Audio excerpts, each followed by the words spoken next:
Welcome, I'm Tom Loucks, Wisconsin Rapids Community Coordinator for the City of Wisconsin Rapids. I want to thank my guests from the Family Center today. Good morning. All right, good morning. Good morning. And I want to welcome you again to Making Connections, my show here on the station. And we're going to learn quite a bit about what's happening. They haven't been in here in quite some time.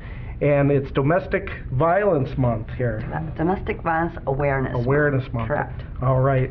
Well, let's talk about that. That'll lead us off right away. But first, before we do that, just in case people don't know you guys, why don't you introduce yourself, your titles, and a little bit about yourself, and then we'll get right back into that discussion topic. Great.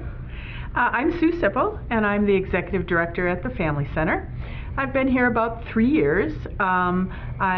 Prior to that time, was the Executive Director in Manitowoc, Wisconsin for the Domestic Violence and Sexual Assault Program. And then prior to that, I worked for the Family Crisis Center in Stevens Point at CAP Services. So I have about 24 years experience working in this field. So that's a little bit about me. All right, and Deb. Hi, I'm Deb Kluwerth, and I am the Community Outreach and Fund Development Manager at the Family Center, and I as well have been there about 3 years, although I don't have nearly the length of experience as Sue does. So with that, I guess we'll get right down to it. Yeah, why not? Let's talk about what this month means for you guys, a little bit about the history of how that was originated. I'll let you, Sue, kind of go into that, and then what you guys are doing, and maybe you can address what you're doing on the local level here for our Rapids residents. Well, as you know, many causes have an awareness month, and so October is Domestic Violence Awareness Month. It has been a long-standing tradition in our field. In all my years, my 24 years working in the field, that October has always been Domestic Violence Awareness Month. Nationally, October 1st is what they call a day of unity. We don't necessarily hone in on that one day, but rather try to raise awareness about domestic violence during the month of October. One of the things that also happens in October in Wisconsin is our statewide coalition of domestic violence programs, End Abuse Wisconsin, puts out a report detailing the homicides that occurred in the prior year, in 2017, this year. They release it on October 1st. Its purpose is really to, and they've been doing this, I think, 16 years? Since 2000 is when they started actually compiling the report. The purpose is really to see what lessons we can learn from homicides. Are there patterns? The report draws that out, but as well kind of puts a face on the victim, right? It details what happened and a little bit about their life. And so that gets released October 1st, and we include that report in our event, which is coming up on October 16th. And maybe I'll let Deb provide those details. Yeah, that's coming up in about a week and a half, right? Correct. All right. So this will be our third annual Remember our names. My name. Remember my name. I'm sorry. And it takes place October 16th at First Congregational Church, UCC, from 5:30 to 6:30 p.m. And during that time, some of the things we do is, I guess the two big things are, we will recognize community programs and organizations that have supported the Family Center's mission and purpose in that previous year. So we'll be recognizing a business, a community treasure, a group that has helped out the Family Center, one of our board members, a past board member, and things like that. Then the other thing we do, and this is kind of the more emotional, touching part of the evening, is we remember the victims who lost their lives in 2017 due to domestic violence. And there will be 39 individuals that we will remember. We do a PowerPoint presentation, which, as Sue mentioned, we put that face on the person, so they become more than, we hope they become more than a statistic. And then we try and learn a little bit about their life. So they're not just the incident, they were a mom, a dad, a brother, a sister, a child. So we will do that. And one of the highlights, I think, of this year's event is we are having Bob Look as our guest speaker. And if people remember the 2017 March 22nd shooting in Weston, Bob's wife Diane was one of those who lost her life. And Bob was a familiar voice, if maybe not so much a face, because he worked with WFHR for many years. So we are quite honored to have Bob share his thoughts at our event this year. Yeah. Now, just to clarify, and for my own knowledge and our viewers, now you said there's 39 that are going to be mentioned at this Correct. event on the 16th Correct. of October. Where are these 39 from? Is this a state or all over? It's all over Wisconsin, and this year there were victims in 19 counties. And another more local face will be Krista Cipher of Clover, and they did put her on the list this year as well. So we actually have 5 victims from central Wisconsin who lost their lives in 2017 due to a domestic violence related homicide. So yeah, they were from all throughout Wisconsin. I guess the question, we're talking about domestic violence, and if you guys are just tuning us in, we welcome our Family Center here, Sue Sipple and Deb Cluworth. And I guess I want to know a little bit what you guys classify as domestic violence. I want to know, is it, you know, we lost 39 people because of domestic violence, but there's also, I guess, let's talk about kind of maybe what leads up to that, because your guys are here to hopefully help eliminate these 39 people. Correct. Right? Yes. And fix this. So what is domestic violence at the early stages? So there's a lot of definitions for domestic violence, which you can be arrested for. The law enforcement definition is different than the working definition that most domestic violence programs use.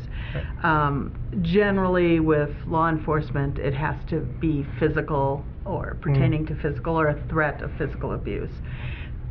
We include in our definition that emotional abuse, other sorts of controlling behavior. And so the definition that we use is it's a pattern of behaviors.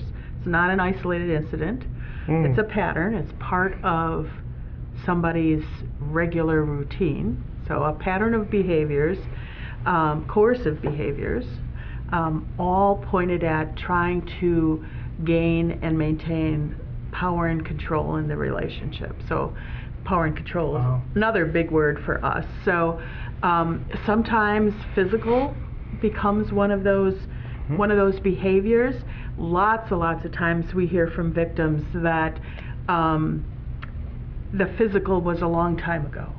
You know, it isn't happening now, but what happens now is the look that the abuser gets, and the victim, that's meant to trigger the victim and have them remember what's possible from the past.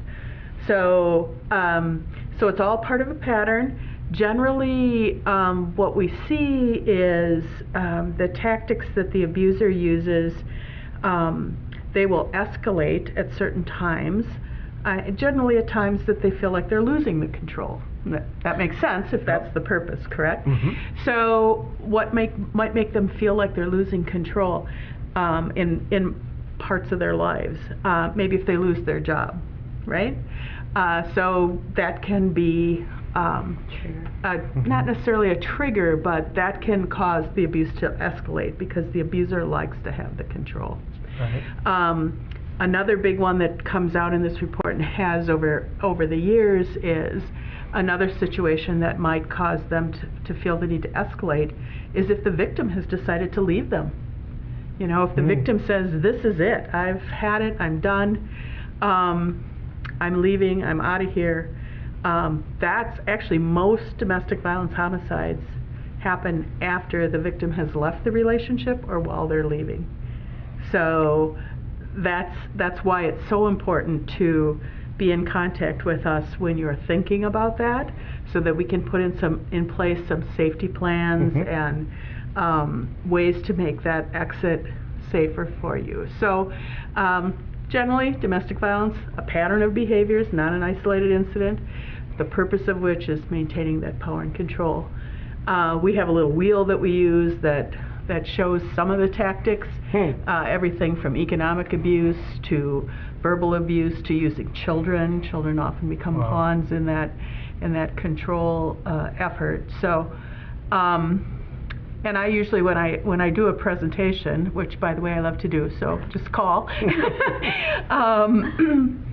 I talk about, in and of themselves, you might see some of those tactics in your relationship, but it isn't necessarily domestic violence in your relationship unless the purpose is to exert power and control. The example I always give is my mom and dad. My mom just passed away in her 90s, but when my dad died years ago, my mom had no idea about their finances. My dad controlled all that.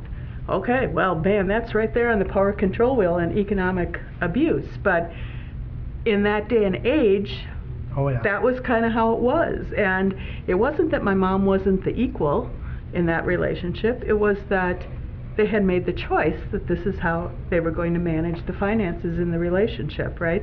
So she still was equal and had equal say and all that kind of stuff.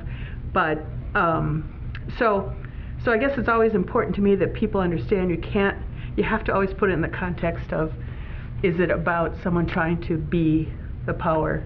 Dominant in a certain area.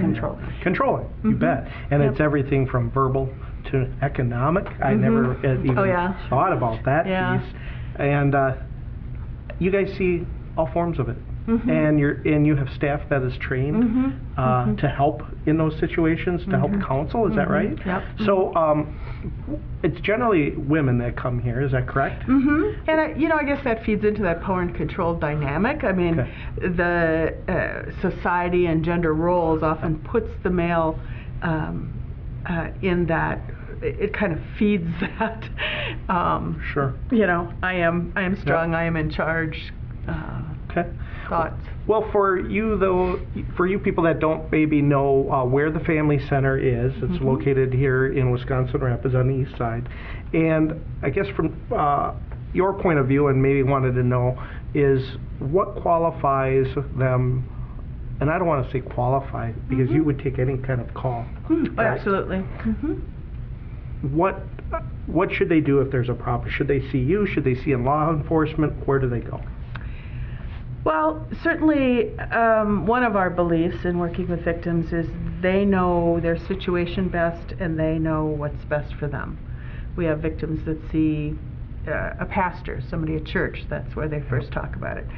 Sometimes they crop up in the hospital emergency room, or they reveal to their physician, in a regular visit about what's going on.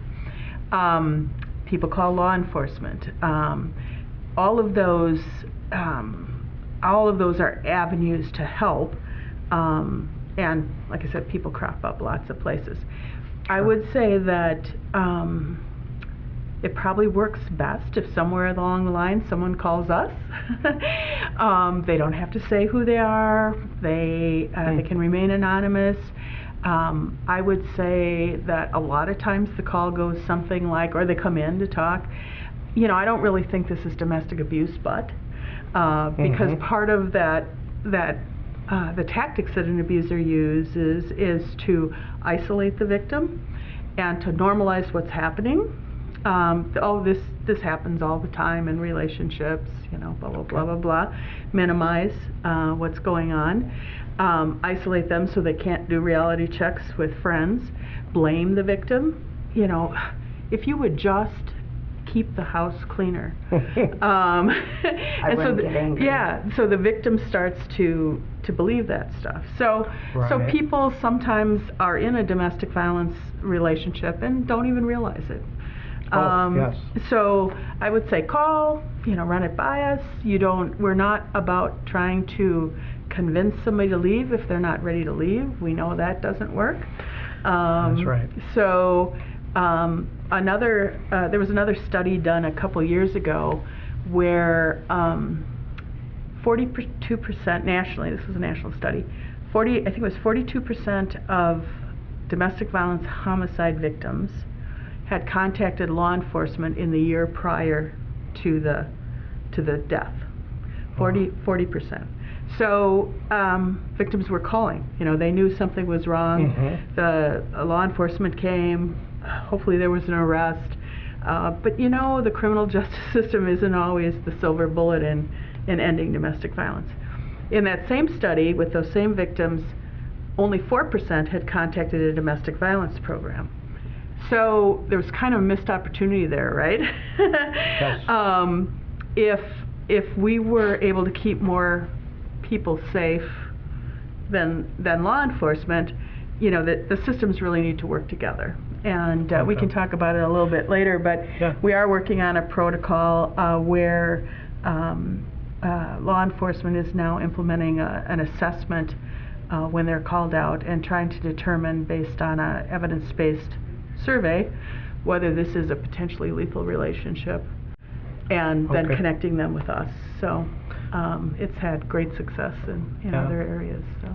Now, is your facility available 24 hours a day, 7 days a week? Yep, and I'm sorry. Go ahead. I just want to mention as well, yes, we are available 24 hours a day, every day, holidays, weekends, nights. We have someone on staff to take a call. And all our services are provided at no cost to victims. And as Sue mentioned, everything is confidential. People can stay anonymous. It's all about keeping them safe. They can come in any day, time, night, whatever, and we will have someone there that can help them. Well, will there be room to stay overnight, or is there food? I don't know. Well, I just wanted to add to the calls. Sure. We also take a fair amount of calls from friends or family, concerned neighbors, etc., about what might be going on with somebody that they know or love, and we try to help them figure out how to help that person. Exactly. So, more than willing to do that. Okay. We do have a 6-bedroom shelter. It is unfortunately nearly always full. So in answer to your question, can they stay there? Yes. We have started to, because it is full so much, kind of apply an additional criteria to be able to stay in the shelter. But the additional criteria is there some sort of imminent danger?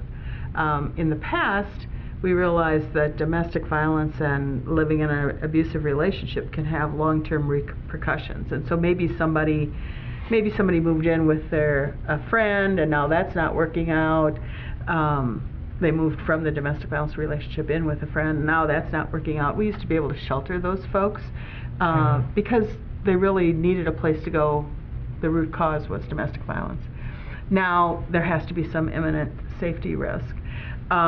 We will make arrangements if somebody is in imminent danger by doubling people up or getting them to another shelter or putting them in another safe place until they can come into the shelter. But when they're there, we provide everything they need: food, to make meals. We have vouchers to get clothing. We have our own little stash of stuff, emergency stuff, socks and underwear. Because you can't go back. You're probably not going to go back home. Right. As you can imagine, as someone, as Sue said, who may be in immediate danger, they're going to get out, and they may show up at the door, and they're going to have what they have on their back, maybe a child, or and so they're going to be pretty much without anything. And then while they're at the shelter, we do provide for them, and then we also try and help them when they're ready to leave.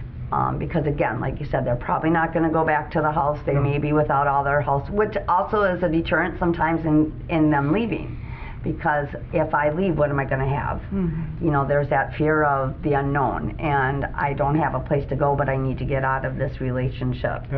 So by coming to the Family Center, we kind of bridge that. All right.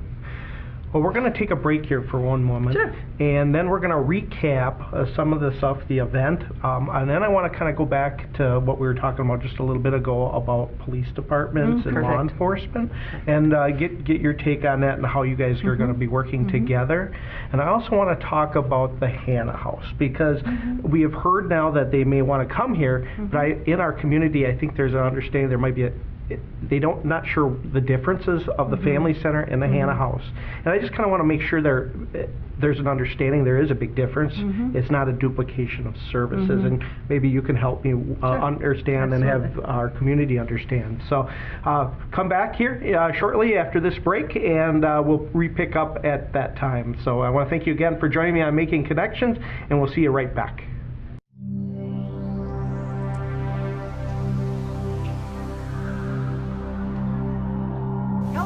You Halloween freaks and friends out there.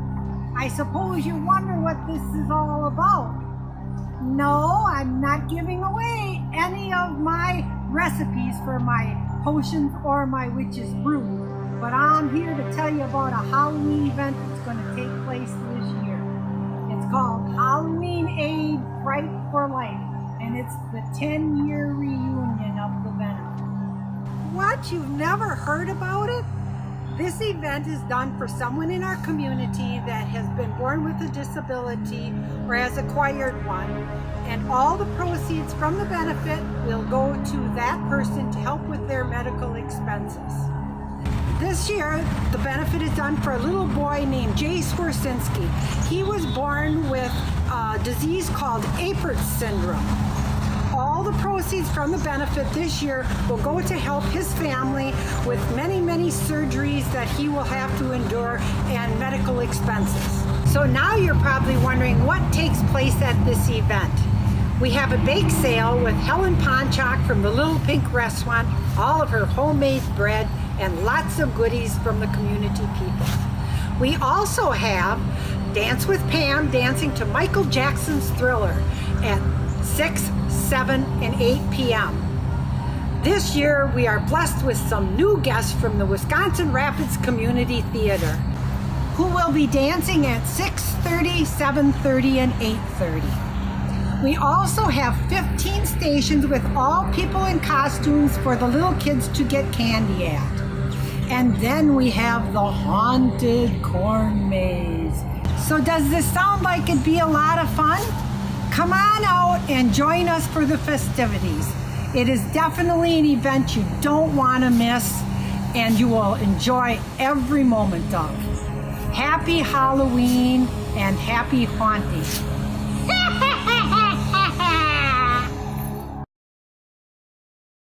Well, welcome back to Making Connections. I'm Tom Loucks, my guests from the Family Center, Sue Sipple and Deb Kluwerth, and we're going to talk back about the event that's coming up here on October 16th. Just recap that.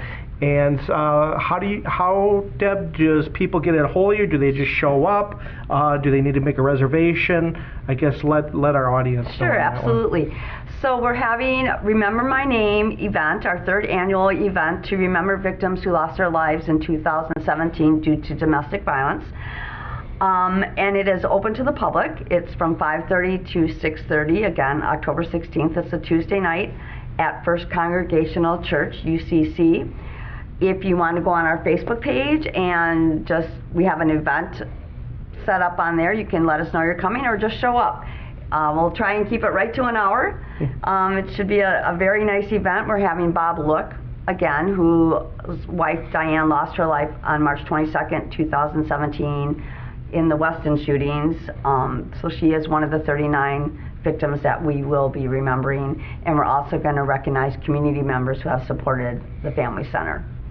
All right, so it's open to the public, no cost to attend. No cost at all. And it's a chance to learn about domestic violence as well as meet some of the people that have actually had to go through it. Correct. Correct. And then that is all open to the public to know. Like Bob Look and I think everybody, well, I don't want to say everybody, but it has been a major issue that happened in almost a year and a half ago now. Sure. So. And as I mentioned a little earlier, in 2017 there were 5 victims from the central Wisconsin area. So it hits close to home. I think, well, since we started it 3 years ago, we did every year have a area victim, and we will again probably next year. So. And it is kind of a sobering statistic. In this year's report, I believe it's 40% of the victims were from a rural area, 60% from the Milwaukee area, from an urban area. So, you know, people seem to think it's, or can tend to think it's a big city problem. It's not. It happens here. And in fact, the 3 counties, if you combine the homicides in Portage, Marathon, and Wood County, central Wisconsin, that is second to the number of homicides in Milwaukee. So, Wow. so this central Wisconsin area is has a sort of sad and sobering notoriety of being one of the places where more homicides occur than average. So, Wow. Let's talk a little bit about funding for you guys. Okay. That's a very important part. You say there's no cost to someone to come there. You have to have food. You have to have shelter. You have to have staff. This doesn't happen. Money isn't going to come in from the state on that. I don't know how you fundraise or how you stay afloat to do that. Can you tell us a little bit about how you do that? Works? Yep. Yeah. So the Family Center, every county in Wisconsin has a domestic violence program. They don't necessarily have a shelter. Shelters are really meant to be regional. Okay. Those counties that are selected to operate the domestic violence program in the county receive some funding from the state of Wisconsin, the Department of Children and Families. The rest of our funding is competitive, the grant funding that we get. And so every 3 to 5 years we have to make the case to the funder and compete with others, old and new, coming on board. So in our case, it's about 65% of our funding comes from a government grant. Okay. About just under 10% comes from the United Way. And so this is we're right in the middle of their campaign, and one of the ways you can help the Family Center is by donating to the United Way, because they are a significant supporter for us. So about a little less than 10% comes from the United Way. The rest is fundraised, either through, we have a couple of events. Our big one is in February, the Men in the Kitchen event. And actually this year is the first Saturday in March. Is in March. Oh, okay. It must be an odd February. It must be an odd February. Okay. So, all right. But there's a lot of folks that just donate on a regular basis, churches that take up collections, and that really is our lifeblood. And that, frankly, is a big struggle, an ongoing struggle for us, is ensuring that we have we have enough money to do the things we need to do. We were talking before the broadcast about staff turnover. You know, we are losing folks because they can make more money working somewhere else, and you know that causes disruption, and you know. Oh, most definitely. And you're considered a nonprofit. Yeah. Oh, absolutely. And we all know you're not going to get rich working. Working for a nonprofit is because you love helping people in the community out. I feel that. I don't work for a nonprofit, but I understand that feeling. So I actually treat it like a nonprofit because a lot of these community media centers are actually in the state run in that nature. Some of them are mostly run by nonprofits because it's a community asset. It helps the community out, get the word out. So, well, earlier this week, I had the Hannah House come in, and you've heard over the news that they're looking at possibly coming to this area. There's a home by the county that they were looking at, but they want to hear from you guys out in the community. Is it a need? Well, I want to make sure to kind of go over the differences of Family Center and the Hannah House. That will better help you guys make that decision. And I don't even know the differences, so I'm going to let both of you guys talk. Is there a need, what the difference is, and what you guys do versus them for our community? As we all know, this community needs help wherever they can get it. And I'm hoping I correctly state their mission and focus, but my understanding is their focus, it started out for pregnant women, you know, so someone who is pregnant and in crisis, they provided shelter and services for. They were based up in Marshfield. When either about the time the Frederick Osman shelter closed or shortly prior to that, they decided to expand to any woman in crisis, Okay. not necessarily Yep. pregnant, could come stay there. Frankly, because there is no homeless shelter in Wood County, the closest one is in Stevens Point, and they too are often full. There's plenty of room for more places for people in a crisis to go. I think this would be a good fit. As we were talking about earlier, we're right now needing to shelter only those folks that are in imminent danger, but there are plenty of women, and I'm not sure if they take families, so that's where I'm Right. hesitating. Yep.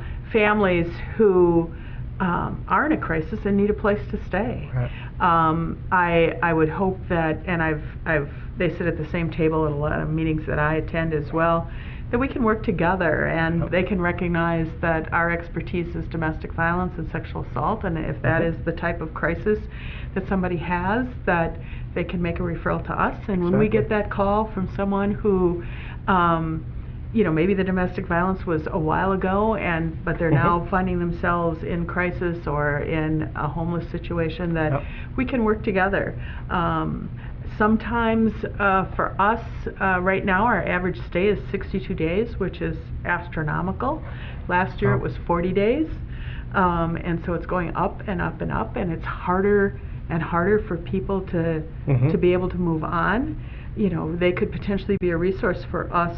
I don't know if it would meet their crisis criteria, but kind of the next step. If our thing is really about getting them safe and from domestic violence, we have plenty of services that don't involve shelters, support group, and that sort of thing. We can continue to provide that, and maybe they're the next step place that can help someone just get to that next level, find that job where they can afford a place in the community. So I certainly think there's plenty of room in Wood County for more places for people in crisis to go, and my hope and belief is we'd be able to work together and not duplicate services, because that's the last thing we need. Right, exactly. So. And I you're right. And interviewing the Hannah House, and I didn't get a chance to interview. I was behind the scenes and had my volunteer and friend, Milton Van Natta, come here and do that interview. And you guys will be able to see that as well as he's my guest host for my own show. But talking to Trish over there, as I'm understanding that it's more of a long-term, up to even 2 years, to a year and a half, to get somebody that, and it's not domestic, but it's just getting them back on their feet and helping them out in that area. So if it's education, and it really happens when you have a child or something and you need help in that area. So it is definitely a difference, as I'm understanding, versus domestic violence. It might be way after the fact. You're there at the beginning of that, and then now we're on our feet. Things are going well, but I still don't have the money, the funds, and I can't stay at the family center at this point. Now there's another area maybe, and I think it's going to be a win situation for our community, and hopefully that word is properly put out. So the residents, because ultimately it's going to go to a planning kind of commission deal in our city, and then it's going to go from there to the council because of the rezoning, if it would go into that home that they're thinking is, because everything it has to be rezoned and residential and stuff like that. So I just wanted to make sure that we have the correct information out, so that does help with a lot of stuff. So we originally talked about law enforcement, and I would bet both of you and your staff see law enforcement quite a bit. They may come, and I don't know if they drop somebody off or vice versa, but there's got to be some connection in there. So what are you implying? No. I'm not going to go anywhere. We do work together with law enforcement. We have a group we call our Coordinated Community Response Team, which includes folks from law enforcement, the district attorney's office, victim witness, fairly heavily criminal justice based, although other disciplines sit at the table as well. In my mind, if we want to want to put a dent in this domestic violence stuff, it really takes the whole community. And so we need law enforcement to hold perpetrators accountable. We need the courts to impose those sentences that will send the message. I heard somebody speak yesterday, and they talked about we want to make it so someday soon, when an abuser looks the victim in the eye, they see the judge, they see the police officer, they see the pastor, they see their family members all saying this isn't right. You know, that it isn't just this victim. So law enforcement, there's a mandatory arrest law in Wisconsin, and so if they're called to a domestic and they feel that domestic violence has occurred, the law says they must arrest the predominant aggressor in that incident. So it is not left to the victim to press charges. It is out of their hands, really, and in fact, sometimes, and that's a whole nother program probably, victims would prefer the perpetrator not to be arrested, but it's really out of their hands if law enforcement feels that it meets the criteria for domestic violence. They have to arrest the prominent aggressor. They're not supposed to arrest both. They're supposed to figure out who, over time, is this person that's got the power and control. Well, usually when they go on a scene, they might be able to see it at that, but not always. It's hard. It's hard for them because they are so used to dealing with what happened right now, right? Especially that patrol officer. And so now we've turned them into like social workers, where they have to kind of dig back and figure out all in an evening, you know, what is ongoing. Maybe in this particular incident, the domestic violence victim actually did the first punch or whatever. Right. But, you know, what was the purpose? And, you know, is it because they were trying to end something? You know, did that perpetrator give him the look? I talked about that earlier. And to them that meant something bad's going to happen. Maybe the perpetrator didn't lay a hand on him at all. But now they've pushed him away and, you know, he got injured. And so, you know, so they have to figure all that out. And that can be hard. So one of the things we talked about earlier was our lethality assessment protocol that we're implementing. This is a protocol that was developed by Dr. Jackie Campbell at the national level. She studied domestic violence homicides and tried to identify what were common factors. And if we can figure out what those common factors are, and we can predict when homicide might occur, then we should be able to prevent it, right? That was her theory. The study was amazing. She developed a danger assessment, which is a longer tool that domestic violence programs use, and we're about to be trained in to use that with our victims. But from that larger tool, the Maryland Coalition Against Domestic Violence kind of whittled it down to 11 questions that law enforcement officers can ask.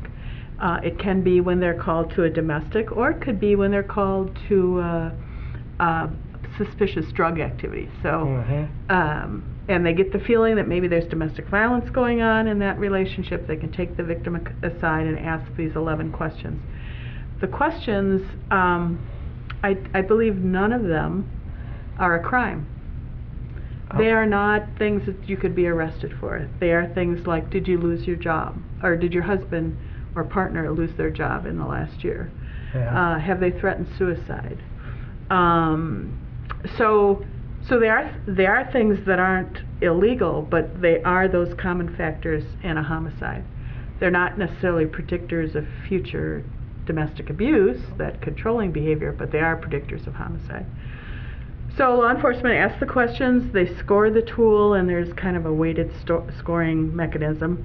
And then if it scores at a certain level, or if the officer just feels like, you know, my gut's telling me this is not going to end well, the protocol is that they connect the victim with us on the scene. and we do a 10-15 minute call with them, do some safety planning, keep them safe for the next 24 hours, and then hope to set up an appointment in the next day or two to talk more about our services. So the protocol was rolled out in Wisconsin about 3 years ago. Marshfield's been doing it about 2. As of January 1st, we entered into an agreement with the Sheriff's Department in Wood County. Okay. So they've been implementing the protocol since the beginning of January, and we should, by the end of the year, have trained the rest of the jurisdictions in Wood County. And so all Wood County departments by 2019 should be using this protocol. And it has been life-saving and evidenced, and continues to be evidenced as it rolls out across Wisconsin to reduce homicides. So hopefully we'll see this number go down, and You so bet. we're very excited about that. Yeah. So, Want to mention about our office hours? oh yeah, a whole thing that's just started happening too. Building that partnership. Thanks to Chief Blevins. He came on and was very on board about getting on using the LAP, the Lethality Assessment Protocol. Okay. And in conversations about that, he talked about wanting to work more closely with us and do more, and we just tossed out, some domestic violence programs have office hours at the police department. And he said, when can you start? So we were like, so Tuesday and Thursday mornings from 9 till noon, or 9 to noon. We have an advocate at the police department. Officers can, when they're out and about, say to somebody, you can just stop in, you don't need an appointment. We'll have somebody at the police department. So we've been doing that for maybe 3 months or so. Okay. And that's been going very well. July.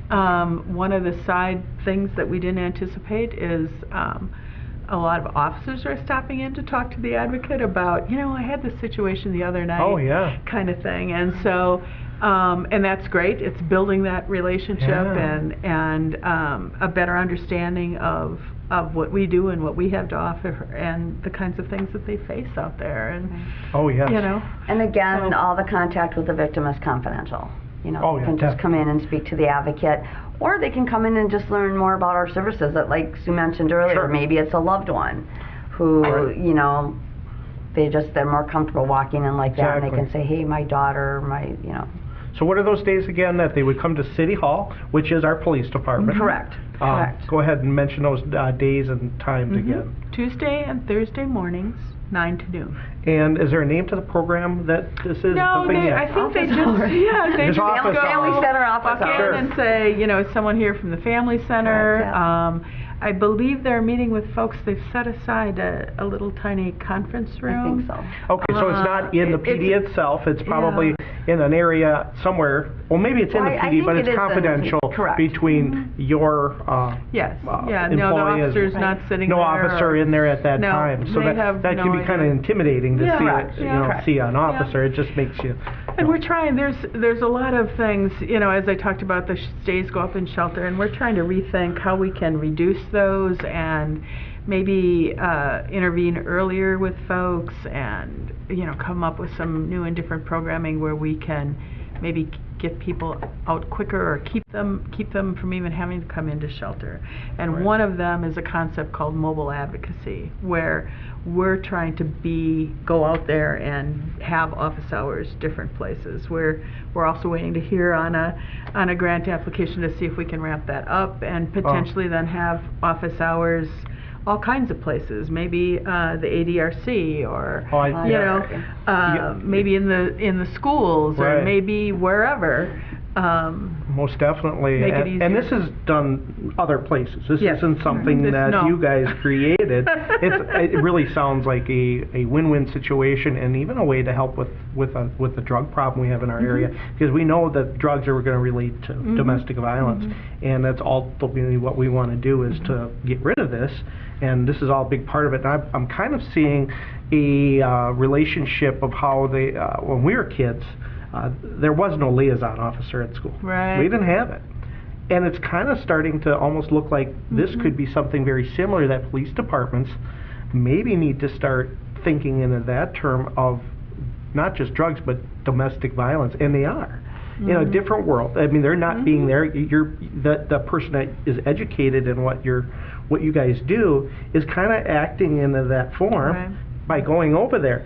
A little different with the liaison. It's administered by the police versus this one's administered by you.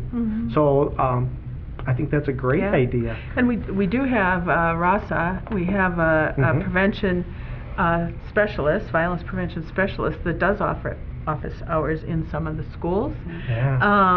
And so hopefully you'll be seeing more of that from us to not have that barrier of you have to come over to the family center, but that we are where you are, and it can be a more casual conversation early on. So and speaking of that school connection, maybe some people think that these kind of situations don't happen with teenagers, or maybe they have it's this age and this demographic. But one of the things in the 2017 report and previous reports is the homicides have affected all ages, all demographics, all walks of life. I think our youngest victim this year is 2 months old, and the oldest, I believe, was 70s, a senior citizen. So it spans all lifestyles, all Yes. like so you said, 19 counties. And I guess the question I want to ask then is, what about a friend that you feel is getting maybe has an issue? It's fine for that friend to maybe talk to you guys? Sure, absolutely. Not because the victim is probably, no, don't talk about it. But to be, maybe it's a good way. It's confidential regardless, and is. An advocate would be able to give them some suggestions on how to help and Yeah, because sometimes it's counterintuitive. I will say in my years of experience, I've experienced where a well-meaning friend or family member will scoop somebody up out of the relationship, finally extract them and bring them to the door of the shelter, and they finally, it's like going to the emergency room at the doctor, finally to see the doctor, finally this is all going to end and be taken care of. And unless that victim is ready, they come in the front door and go out the back door, and that can then mean that they're embarrassed to come back when they are ready. They feel like definitely. So there are ways to help somebody that will help advance keeping them safe, and we can talk to folks about that. And we get a fair amount of those calls. Parents, moms struggling with, she keeps going back, and I'm just ready to be done with her. And you can understand the frustration on the part of the parent, but shutting off that lifeline is what really the abuser wants to happen. More isolation, and it can be hard. It can be hard to stand by and support them until they're ready. Yeah, and you guys see that. It's so tough. Is there a certain time of the year that's things happen more prevalent? Yeah, so that's a whole nother show. But there was a study about, there is a perception that when the Packers lose, there's more domestic violence. That actually is a myth, and that came out when I think the NFL started. Yeah, they don't lose. That is the myth. Running domestic violence ads, and so people got the impression it must be because there's more domestic violence at this time. There's people that'll say to me, "Oh, it's the holidays, you're probably really busy around the holidays." I'll see if how good your intuition is. Okay. What do you think is the holiday where the most calls to law enforcement occur? I would think it would be around Christmas time because of the stress of money. As you're spending presents, you don't have it. Kids are. That's what I think, but it may not be. 4th of July. And I would never think that. So why Wow, 4th of July? why? Yeah. So a couple things. People are out and Okay. about. Windows are open. Lots of times it isn't the victim that calls, but rather the neighbor. Yep. 4th of July, there's often drinking. Now, Okay. That's a whole nother show. Drinking plays a role in domestic violence, but doesn't cause it. But sometimes it causes the abuser to lower their Oh, yeah. their Restraints. natural restraints. So 4th of July is the holiday where there's the most number of calls to law enforcement. Christmas, all those things are true, but folks are not necessarily willing to leave around that time. They want to hold it together over the holidays. That's a good Right point. after the holidays, there's a spike in calls. But And I think you've said too that like at the holidays, like Thanksgiving and Christmas, well, you're indoors, so windows are shut. But there's family around, so people tend to maybe hold that. There's going to be other people that are going to see Oh, something definitely. if something happens. So they're going to be on their best behavior Oh, yeah. at that time. So Yeah, those are very good points, and Yeah. and I wouldn't think of it, but we know you're going to be busy pretty much 365 Yeah, a year. we're always and busy. you probably don't We're all want to be busy. really don't want to be busy in this Right. way. This is a little different. You don't want those customers. I'll call them customers, but I don't mean Yep. it any way. Right, But you know right. what I'm saying? It's I- you different, don't want it to different happen. story, and you Correct. don't want it to happen. right. But it unfortunately in the world we are in, it may never be eliminated, but you can at least. You're here to help and hopefully not have as many issues as there might be today. well, there were less homicides in 2017 than 2016. It did go down a little bit, so Yeah? The other There's thing, the no other hope. interesting thing in this report, I just want to mention that Oh, about 42% of the victims in this report are not the intimate partner of the person that killed them. So they are, like Bob Loucks' wife, Diane. They are the bystander. They are the new boyfriend of. They are the mother of, or the brother of, or the sister of the target victim, right? And they are, in essence, collateral damage sometimes, Yeah. or you know, this is an awful thought, so we'll end on something different. But sometimes the worst or the best way to really get to that victim is by hurting somebody they love, killing somebody they love. You know, and then they have to endure that Pain. pain, potential guilt for, I brought this on for my family member. It's not necessarily the case in a bystander, but when it's Right. when it's someone connected to you.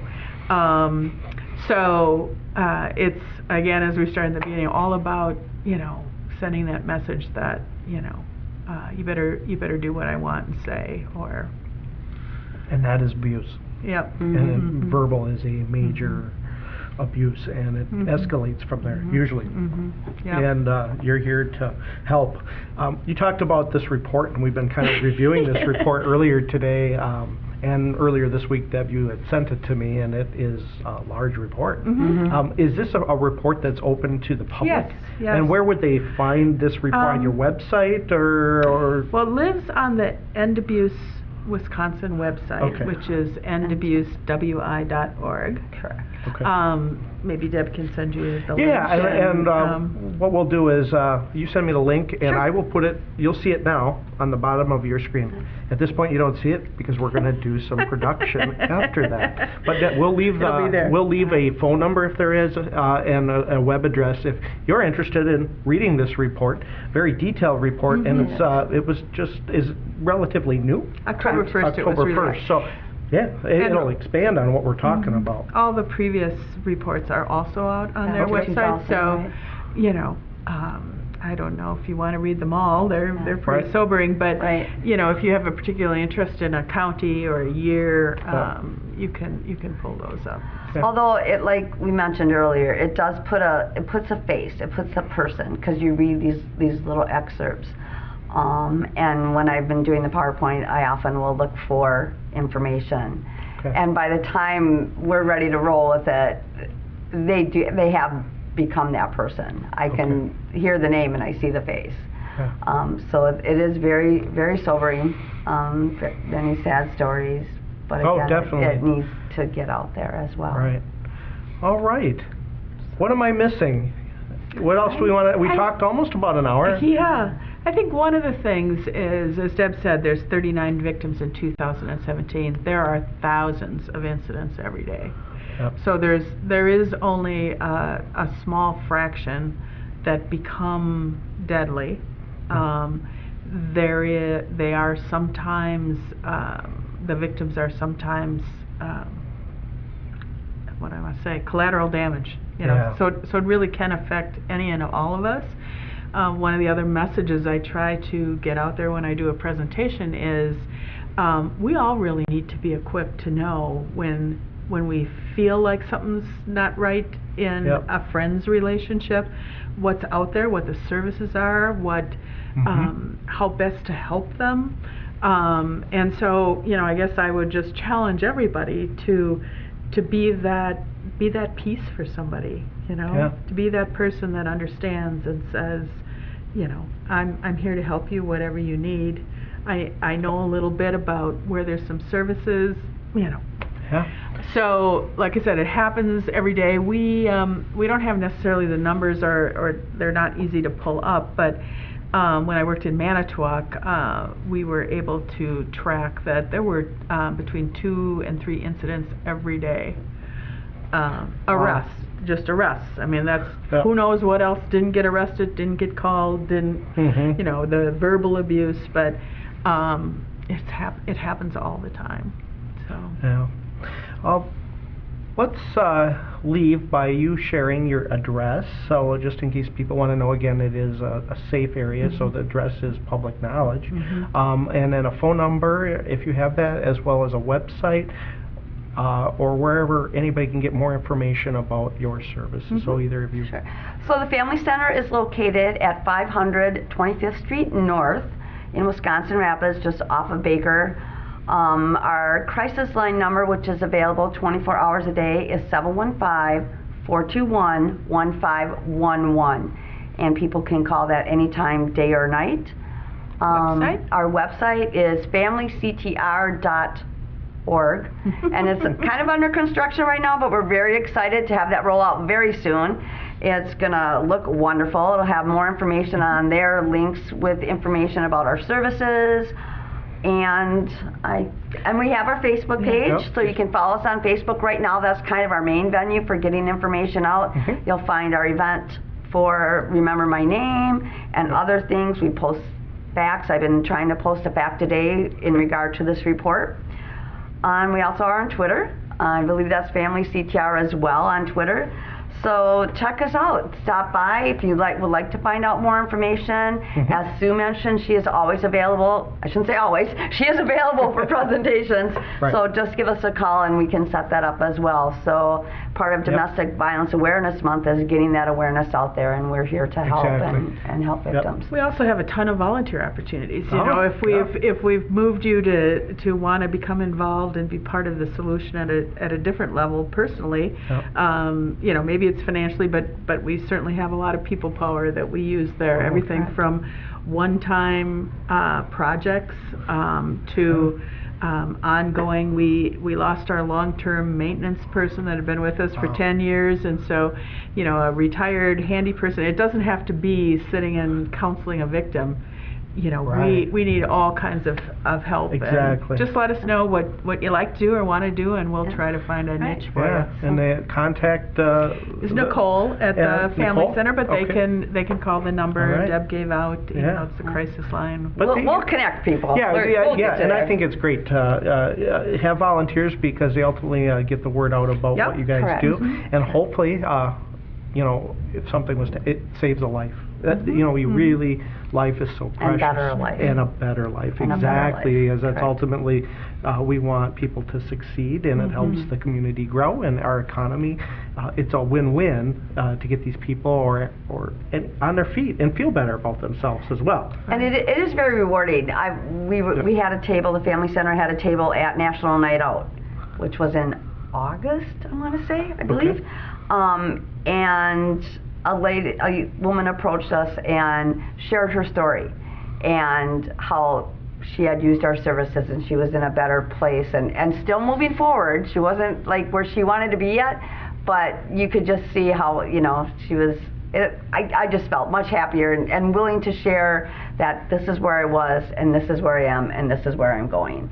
So we've had a few of those recently where people have, they're in a better place now, and so they're comfortable saying, hey, I used your services and it was a lifesaver. It helped me get on my feet. It helped me see that my life didn't have to be like it was. Exactly.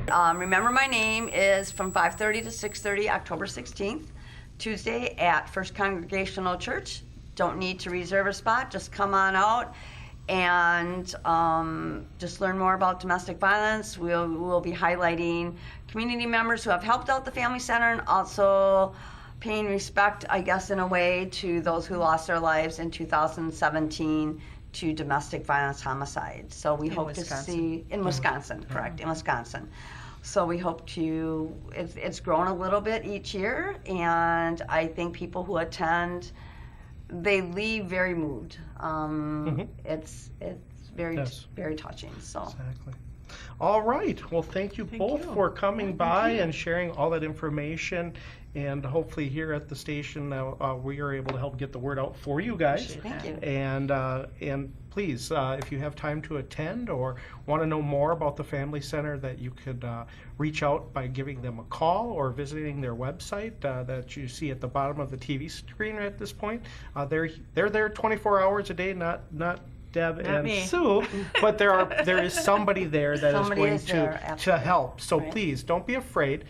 It is all confidential. So again, I want to thank both of my guests coming on my show, Making Connections, and we'll be back with you next time on a new program. And I want to again thank you for joining me here on our community media station.